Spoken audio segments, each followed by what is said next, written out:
Türkiye'de yaşanan olumlu her türlü gelişmenin Müslümanlara zulüm olarak yansıması halkımızın malumudur.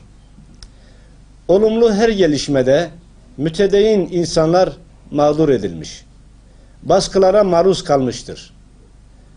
Çözüm süreciyle beraber yumuşayan demokrasinin her zaman olduğu gibi Müslümanlara yansıması sert ve insafsızca olmuştur.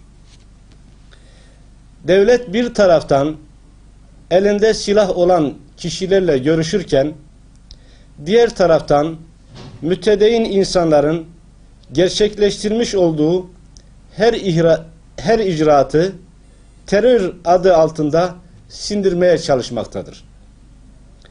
İstanbul ve Adana'da STK yönetici, üye ve gönüllülerine verilen cezalar, terör kılıfının giydirilmesi, devletin aslında STK'lara bakış açısının ne şekilde olduğunu gözler önüne sermektedir.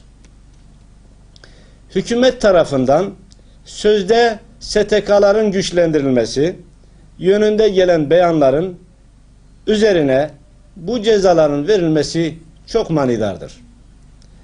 Amaçları toplumun huzur ve refahını sağlamak olan STK'ların yaptıkları meşru faaliyetleri gayrimeşru gibi gösterip birer terör faaliyeti gibi göstermeleri akıllara hükümet yetkililerinin terörden ne anladığı sorusunu getirmektedir. STK'ların yaptığı yasal faaliyetleri yasal olmayan faaliyetler çerçevesinde değerlendirip cinayet işleyen zanlılara verilen cezaları vermek STK'lara yapılmış bir postmodern darbedir.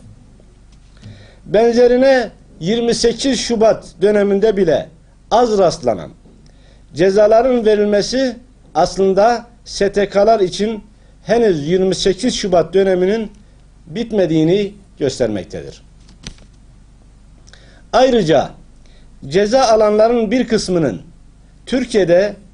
Türkiye siyasetine yeni bir vizyon getireceği umut edilen Hür Dava Partisi başkan yardımcıları olması da akıllara soru işaretleri bırakmaktadır. Hükümet çözüm süreciyle alakalı olarak görüştüğü kişilere ne tür vaatlerde bulundu ve neden bu tür cezalar üst üste ve barış denilen süreçte peşi sıra geldi?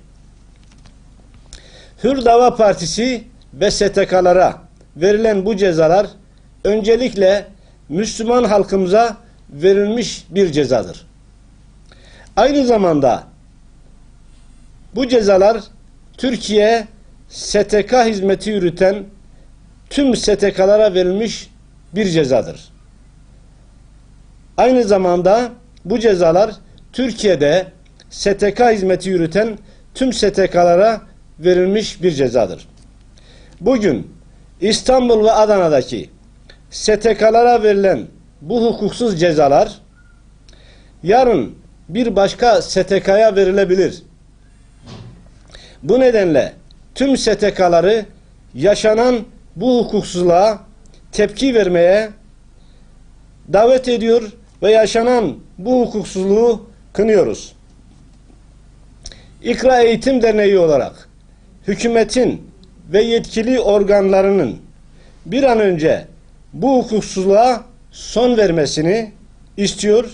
Bir daha böyle hukuksuzlukların yaşanmamasını umut ediyoruz.